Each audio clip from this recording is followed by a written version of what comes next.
এটা গল্প না, সত্য ঘটনা। প্রিয় দর্শক ও শ্রোতা, আমি Sutapa. Welcome back to my channel Sutapa the storyteller. আজ আমি আপনাদের জন্য অভিশপ্ত পাহাড় গল্পের দ্বিতীয় পর্ব নিয়ে চলে এলাম। আশা করি আগের পর্ব আপনাদের ভালো লেগেছে, তাই এই পর্বেরও প্রথম থেকে শেষ পর্যন্ত আমার সাথেই থাকবেন। চলুন তাহলে গল্পে চলে যাওয়া যাক। হঠাৎ অয়নের পকেটে থাকা পুরনো জিপিএসটা নিজে নিজেই জ্বলে উঠল এবং একটা তীব্র উচ্চ কম্পাঙ্কের অর্থাৎ হাই ফ্রিকোয়েন্সি শব্দ তৈরি করতে লাগলো। সেই শব্দ শোনা মাত্রই ছায়াগুলো যন্ত্রণায় যেন চিৎকার করে পিছিয়ে যেতে লাগলো। অয়ন সুযোগ বুঝে নীলকে কাঁধে তুলে নেওয়ার চেষ্টা করলো, কিন্তু তখনই সে খেয়াল করলো নীলের পিঠে নীলচে রক্ত দিয়ে একটা মানচিত্রের মতো কিছু আঁকা হয়েছে। এটা কি তাহলে ফিরে যাওয়ার পথ, নাকি আরও বড় কোনো বিপদের হাতছানি? জিপিএস ডিভাইস থেকে আসা সেই কান ফাটানো তীক্ষ্ণ শব্দে গুহার ভেতরের বীভৎস প্রাণীগুলো যন্ত্রণায় কুঁকড়ে যাচ্ছিল। অয়ন দেখল এটাই সুযোগ। সে এক ঝটকায় স্বামীর কাঁধ থেকে ঝাঁকুনি দিল। স্বামী, হুঁশে আয়, আমাদের এখন এখান থেকে বের হতে হবে। স্বামীর চোখের মণিরগুলো স্বাভাবিক হয়ে এলো। সে থতমত খেয়ে চারদিক তাকালো, যেন সে গভীর কোনো ঘুম থেকে জেগে উঠেছে। নীল তখনও মাটিতে পড়ে গোঙাচ্ছে। তার শরীরের উপরে কিলবিল করা পোকাগুলো জিপিএসের শব্দে ঝরে ঝরে নিচে পড়ে মরে যাচ্ছে। অয়ন আর স্বামী মিলে নীলকে ধরাধরি করে গুহার বাইরে নিয়ে এলো। রিয়া তখনও পাথরের গায়ে হেলান দিয়ে কাঁপছে। অয়ন চিৎকার করে বলল, রিয়া, দৌড়াতে পারবি? আমাদের এখনই সরতে হবে এখান থেকে। রিয়া কোনো মতে টলতে টলতে উঠে দাঁড়ালো। তারা অন্ধের মতো পাহাড়ের ঢাল বেয়ে নিচে নামতে লাগলো। কিন্তু অদ্ভুত ব্যাপার, তারা যে পথ দিয়ে এসেছিল সেই পথটাই যেন আর নেই। সেখানে এখন বড় বড় কাঁটা ঝোপ আর দুর্ভেদ্য জঙ্গল। জিপিএসটা একটু আগে বিকট শব্দ করে অকেজো হয়ে গেছে। এখন ওটা কেবল একটা প্লাস্টিকের টুকরো ছাড়া আর কিছুই নয়।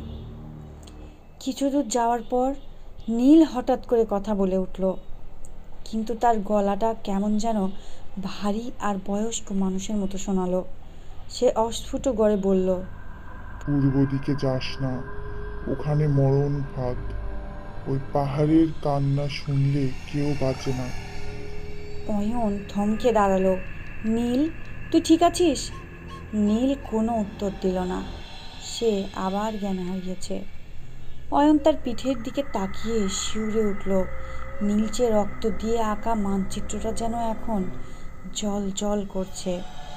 অয়ন খেয়াল করলো মানচিত্রের রেখাগুলো নড়াচড়া করছে, যেন যেন কোনো জীবন্ত সাপের মতো তারা দিক পরিবর্তন করছে। অয়ন, আমার খুব ভয় লাগছে, রিয়া ফিসফিস করে বলল। এই মানচিত্রটা যেন আমাদের কোথাও নিয়ে যেতে চাইছে। স্বামী বলল, আমাদের কোনো একটা নিরাপদ আশ্রয়ে রাতটা কাটাতে হবে। এই অন্ধকারে বুনো জানোয়ারের চেয়েও ভয়ঙ্কর কিছু আমাদের পিছু নিয়েছে। তারা একটা বিশাল বটগাছের নিচে এসে থামলো। পাহাড়ের এই দিকটা অদ্ভুত রকমের ঠান্ডা। কুয়াশার ঘনত্ব এত বেশি যে হাতের টর্চের আলো বেশি দূর যাচ্ছে না। হঠাৎ অয়ন খেয়াল করলো কুয়াশার ভেতর থেকে কিছু একটা তাদের দিকে এগিয়ে আসছে। না, ওটা কোনো মানুষ নয়, অনেকগুলো ছায়া, লম্বা, রোগা, আর তাদের চলাফেরা একদম নিঃশব্দ। তারা চারপাশ থেকে অয়নদের ঘিরে ফেলেছে। কারা আপনারা? অয়ন সাহস সঞ্চার করে চিৎকার করে বলল। ছায়াগুলোর মধ্যে থেকে একজন সামনে এগিয়ে এলো। টর্চের আলো পড়তেই দেখা গেল সে আদিবাসী বৃদ্ধা, কিন্তু তার চেহারা স্বাভাবিক নয়। চামড়া ঝুলে গেছে আর চোখের জায়গায় শুধু সাদা কোটর। বৃদ্ধা তার লাঠিটা মাটিতে ঠুকে কর্কশ গলায় বলল, তোরা ভুল জায়গায় এসেছিস ছোটরা। কালা পাহাড় রক্ত ছাড়া কাউকে ছাড়ে না। তোদের ওই বন্ধুটার শরীরে পাহাড়ের রাজা চিহ্ন এঁকে দিয়ে গিয়েছে। সে এখন তোদের আর নেই। মানে কি? স্বামী উত্তেজিত হয়ে বলল। নীল আমাদের বন্ধু, আপনি কে? বৃদ্ধা এক অদ্ভুত হাসি হাসল। আমি এই পাহাড়ের পাহারাদারদের একজন। তোরা যদি বাঁচতে চাস তবে সূর্য ওঠার আগেই অভিশপ্ত ঝর্ণা পার হতে হবে, কিন্তু সাবধান, ঝর্ণার জলে তোদের নিজেদের ছায়া দেখতে পাবি না। যদি দেখিস তবে বুঝবি তোদের আত্মা পাহাড় কেড়ে নিয়েছে। কথাটা শেষ করেই বৃদ্ধা কুয়াশার মধ্যে মিলিয়ে গেল, আর ঠিক সেই মুহূর্তেই বনের ভেতর থেকে একটা বিকট গর্জন শোনা গেল। মনে হলো যেন পুরো পাহাড়টা রাগে কাঁপছে। নীল হঠাৎ করে উঠে দাঁড়ালো। তার চোখ দুটো এখন পুরোপুরি কালো, কোনো সাদা অংশ নেই।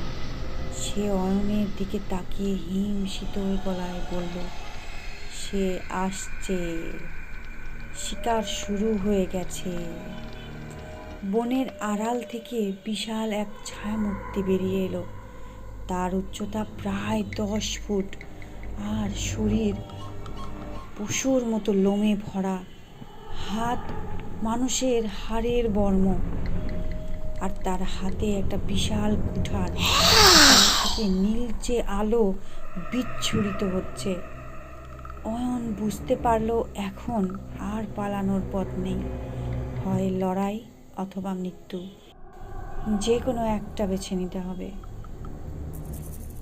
তো প্রিয় দর্শক ও শ্রোতা, কেমন লাগলো অভিশপ্ত পাহাড় গল্পের দ্বিতীয় পর্ব? সেই বিশাল দানবটি আসলে কে? নীল কি তাদের শত্রু হয়ে যাবে? নীল কি দানবটির কথা মতো চলবে? আর অভিশপ্ত ঝর্ণাটার রহস্যই বা কী? জানতে হলে অবশ্যই চোখ রাখবেন অভিশপ্ত পাহাড় গল্পের তৃতীয় পর্বে। আর আমার এই পর্বটি যদি আপনাদের ভালো লাগে তাহলে লাইক দিয়ে বন্ধুদের জানার জন্য শেয়ার করে দিবেন। আর পরবর্তী পর্ব পেতে অবশ্যই চ্যানেলটিকে সাবস্ক্রাইব করে বেল আইকনে ক্লিক করে রাখবেন। আজ তাহলে যাই, ধন্যবাদ।